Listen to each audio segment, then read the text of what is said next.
The Why Me Project, an exclusive presentation of Faith Strong Today. We are going to do something this week that we have never done before in the 240 plus episodes that we have completed. Yeah, I'm really excited for this, as I have never been a part of a full-on real movie junket, and we want to take you along for the ride. It's going behind the curtains. Essentially, everything that we got to experience, you are going to experience with us, because it's the best way to do this. Exactly. I mean, you're our projectors. We want you to be there with us. It's good. I like that. So not only do we not have one guest, we don't have two guests, we have three guests for this week. We do. And we are going to be doing kind of a behind the scenes, if you will, ish, on the upcoming movie, Father Stu. Should we mention who our guests are for this week, or should it be a surprise? Yes, let's do it. Yeah. You may know him from a million different movies, and he is quite an amazing guy. And Mark Wahlberg? Yeah. Some guy. Teresa Ruiz, who is she's been on Netflix, Narcos. There's a bunch of other things that she has been a part of as well, and I believe the first actress to come from her hometown. Yeah. So we'll have to ask her about that. And if that's not all, we also have Rosalind Ross, who is the director, the writer for Father Stu, and we run the gamut when it comes to our guests this week. Yeah, we really do. What I love about Rosalind is that this is her first real offering into Hollywood, which is incredible. I love seeing women behind the camera doing things, making the shots, calling the shots, and she's doing just that. And I think what's going to be a really moving movie. So the behind the scenes of this is we sign into a group of hundreds of people, and then we wait in line, kind of like a Disney ride or an amusement park, for your name to be called. Then you go to another room in which then you have conversations with the director or the actress or the actor. Exactly. And it's a lot of hurry up and wait, just like they do when it comes to movies anyway. So it was fun to be part of that process and wait, give you a chance to go through your notes, and then wait and meet some people and wait some more. But then that moment came when they called our names. Should we, I'm just saying, maybe do a little clip from the movie first so that we can kind of dive into what it is Father Stu is about? Absolutely. Let's do it. Roll clip. What brings you here? And I figured no better place to be discovered than the supermarket. Hey, did I see you on a television series? You do movies? You don't work in the entertainment industry at all? No, man. Does Bill know you're fussing with his truck? I'm his son. I'm just borrowing it. I reckon it's a few months' worth of cleanups on aisle 4 to pay off a DUI impound. What can I get for you, miss? I got beef. I can see that. Hey! Let's not waste either of our time. Life's gonna give you a gut full of reasons to be angry. You only need one, to be grateful. I think God saw something in you worth saving, but it's up to you to decide what you've got to offer. It's the place you told me you believed in me. And I thought it makes sense being back here to do this. Your son is about to make a huge mistake. I'm gonna be a priest. For Halloween. I'm praying for you, Bill. Don't you dare! You're violating my rights! There's a man going round taking names. We've all been wronged, and we've all done some wrong. But he came to forgive us. Everybody won't be treated all the same. There's no easy way to deliver this news. You have a progressive muscle disorder. The muscles weaken until they cease to function. I don't want to know why. I want to know why. Like, And at his feet, they'll cast their golden crown. Man don't lose when he gets knocked down, but when he won't get up. Ah, baby. There is concern amongst the diocese that your infirmity will render you unable to be a priest. Listen to the words long written down. what you guys get? One phone call a week in here? Who you gonna call, huh? He ain't giving up on you. Don't you dare go giving up on yourself. Who are you here to visit, sir? Father Stu. You and everybody else. When the man comes around. wish you and pray for an easy life, but the strength to endure a difficult one. I've watched the trailer now a number of different times, and it's one of those movies that I think and you're going to make mention of this a few times. It's pretty raw. It's pretty real, but it's probably a movie that you should see. Absolutely. I had a chance to see the screener, and it is a very, very powerful story. It really is. So let's dive into this, shall we? Very excited that we finally have a chance to talk with you, Teresa. Thank you. I think one of the things that Holly and I are always wondering when it comes to actors, actresses, athletes, whomever, was the goal always to be an actress? When I was very young, I did have that vocation, very young, like 12, maybe. I really wanted to explore that. And then the first time I went on a stage, I just felt something that I never felt. And I never thought I could do anything else. So when it comes to roles, like, is there a different mind shift for yourself on, say, like a show from Narcos to a movie like now Father Stu? Well, yeah, I mean, the characters couldn't be more opposite to each other, right? But at the same time, they are all, both of them are women that one of them is really, really bad. The other one is really, really good.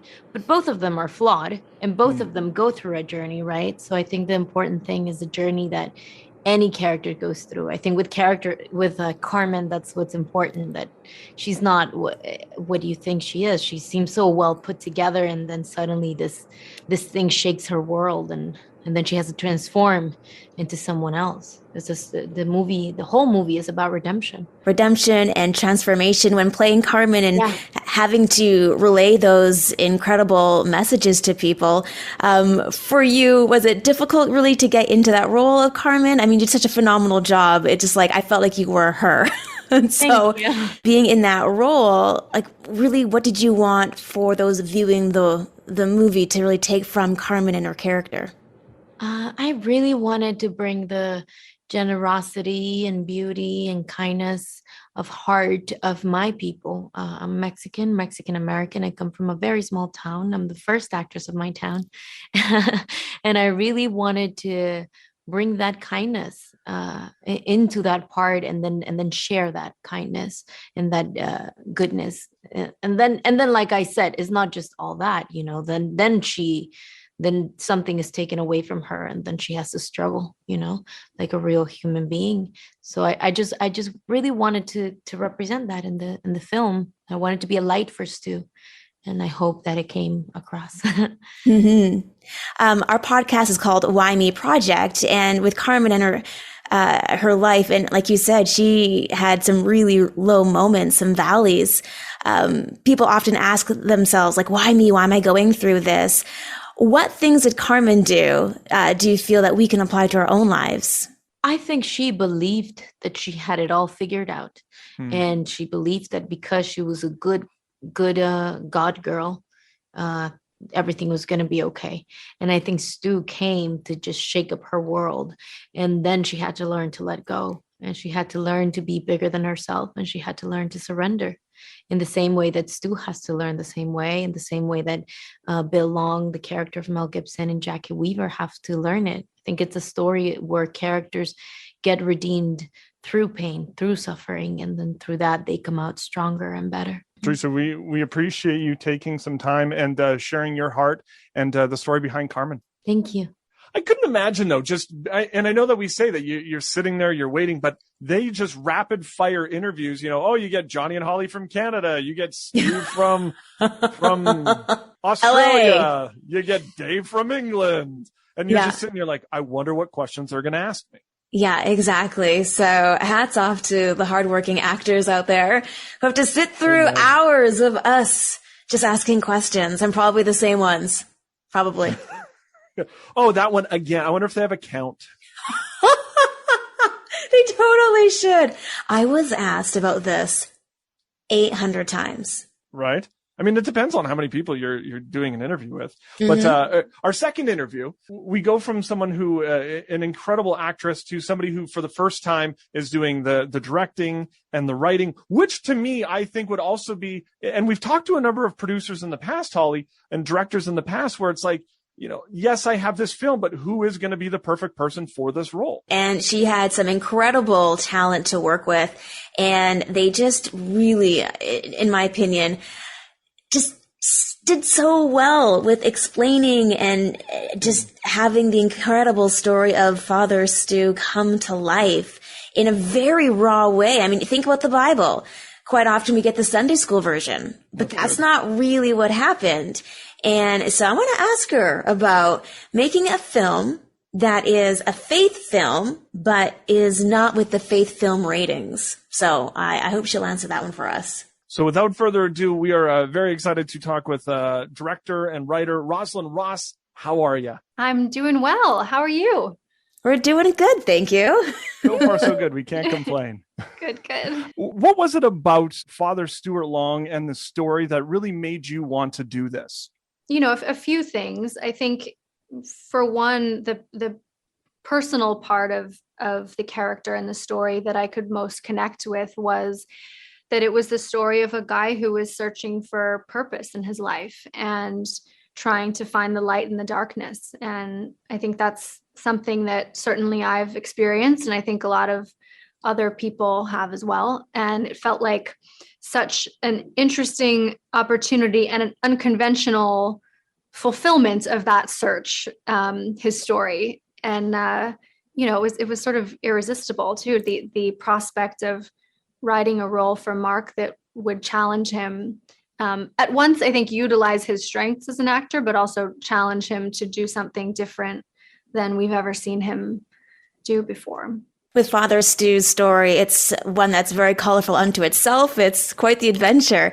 But for you, how difficult was it to navigate really staying true to his story versus making it, as they say, having that entertainment value for the big screen? Well, it's the tone of the film really took its cue from the man himself. By all accounts I heard, he was a very irreverent, mischievous, roguish, quixotic kind of guy. And I felt like there was a great opportunity to let that tone and that identity sort of become the DNA of the film, from the dialogue to the character dynamics to the music to the style of the film. And I hope we pulled that off.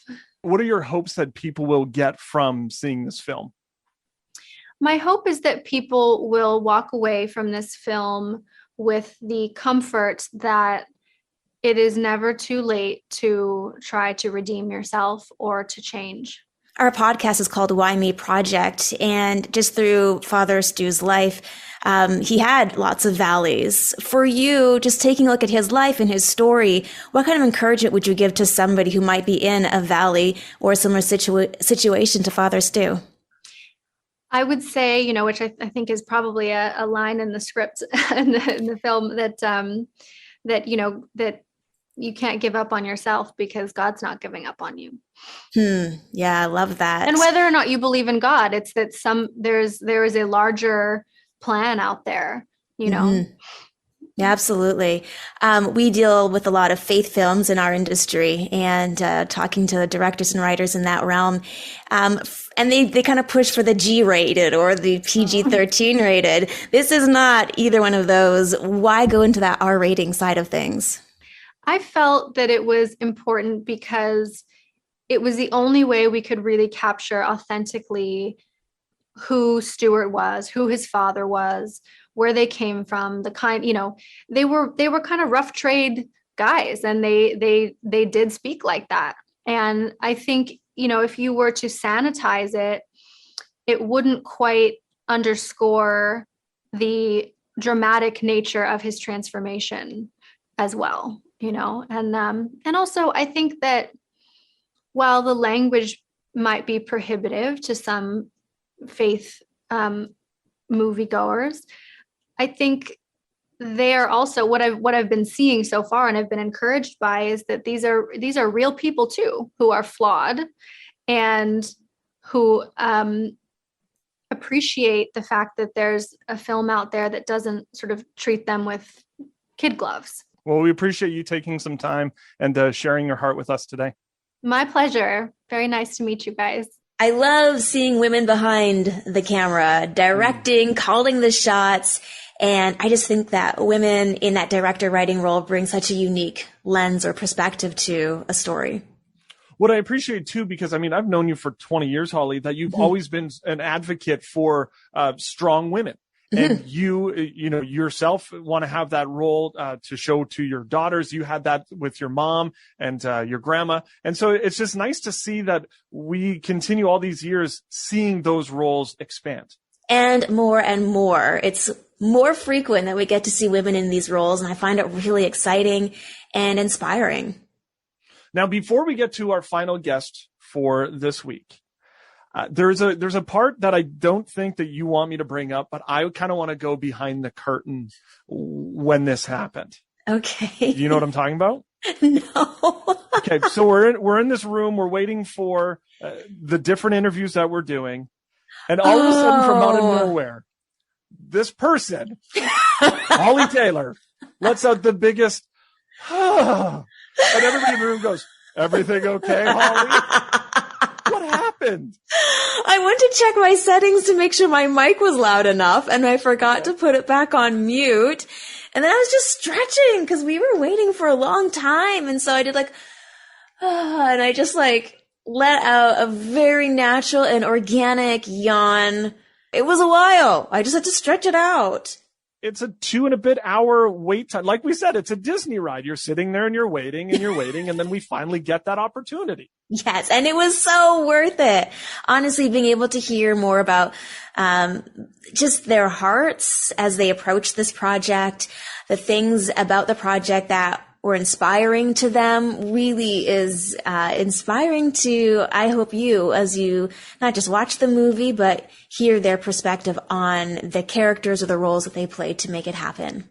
And what I appreciate a lot is that Holly, every once in a while, feels like she needs to make mention that we are from Canada. I know. And in whatever capacity, the reaction from different people when you mention this is always interesting. And this is one I'll never forget. Nice to see you. How are you guys? Can I ask you a question? Why did you feel the need to point out the fact that you're Canadians? Because you guys are dominating the entire entertainment industry, music, film, television. Okay, I get it. And you know what? Respect. Thank you. Truth is the truth. Question for you: when it comes to you and these certain roles that you play, what was it about Stuart Long that had you hooked? Oh my gosh. As an actor, you could not find a better role. I mean, this guy has had the most interesting life and arc you could ever possibly imagine. A physical transformation, a spiritual transformation for me personally. And as a man of faith, the opportunity to utilize my talents for the greater good of God's work was very clear to me. I should be doing more of that. God didn't put me in this position to just be saying, okay, I'm just going to make comedies or just making action movies. He wants me to utilize the talents. He's using me to do his work for sure. You talk about all the different movies that you've been in, movies that have been based on a true story. Is it difficult to stick to the story, the role, rather than making it entertaining for movies? No. When you are making a true story about real life events, you have an obligation to handle it with the respect and sensitivity that it deserves, making it as accurate as possible. You may be able to take some creative license and liberty, especially when you're condensing a story that spans decades into a 2-hour film. But for the most part, no, the responsibility that I feel personally is overwhelming. And I know I'm going to have to answer to Bill, Stu's family, his friends, his parishioners, his fellow seminarians and priests, everybody. So I take that responsibility very seriously. It is a faith film in a lot of ways, but there's also the faith film genre where the movies tend to be G or PG-13. This is not that. Did you have any sort of hesitation keeping this movie so true to his life that it would get an R rating? No. I wanted it to be raw and uncut.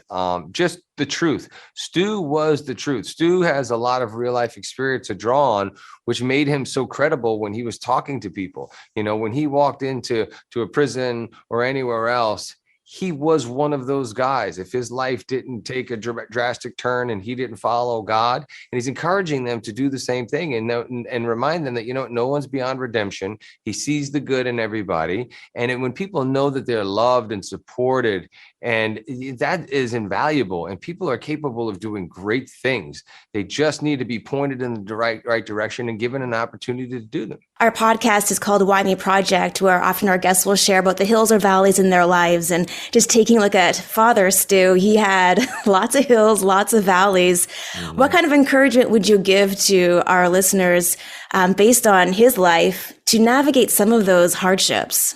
Based on his life, my life, there isn't anything you can't accomplish if you're willing to do the work. Believe in yourself. And you know what? When you're doing good things will happen. So I'm living proof of that. And Stu was the epitome of that. And so we're rooting for you. Go out there and make it happen. And Stu and this movie will help you, especially when you're dealing with the uncertainty that we're living in right now. We've all experienced so much loss and so much difficulty and faced with so much adversity, yet together we can come out of this on the other side stronger and united, and we can actually bring people together. There's been so much divide lately. This movie really is about not turning our backs on people no matter what. We're not giving up. And we're not letting people know that we support them, we love them, we accept them for who they are, and we're going to encourage them to be the best versions of themselves and challenge them to do a little bit better. Mark, we appreciate you. Thank you for taking some time and sharing your heart today. God bless you. Thank you, guys. I appreciate it. It was everything that I thought it would be, and yet it was everything that I didn't think it was going to be because I didn't know what to expect. I know, right? But it was awesome. I so appreciate Mark Wahlberg's passion for the role that he played in Father Stu, as Father Stu, and just how you can see he's so excited about his faith and sharing with other people how no matter what you've been through in your life, no matter what you've done, God loves you. He's here for you, and you too can have a redemption story of your own. And I will also say this, and this goes for all three that we had a chance to talk to. It was not long enough. It really wasn't. We're so used to having a good 30 minutes in here. Yeah. We just didn't get that same kind of time, but I just love the little nuggets that each one gave to us. We are appreciative of the opportunity. We are thankful that you had a chance to also come along the journey with us. Now, a good reminder to continue on this journey, whether it be on Facebook, on Instagram, you could follow us on Twitter, all the different socials. We would love for you to hang out with us. And if there's suggestions for people that you would love to hear us talk with, make sure you let us know. Absolutely. And if you follow us on Instagram, I will be posting some more behind the scenes videos of just kind of what is going on behind here. Yeah. We'll keep pulling back that curtain as it's just fun being a part of this. And it's incredible to hear wonderfully inspiring stories from characters, real life ones, fictional, and those who play them. Reminder to download places like Apple Podcast, on Spotify, Edify, and of course, faithstrongtoday.com.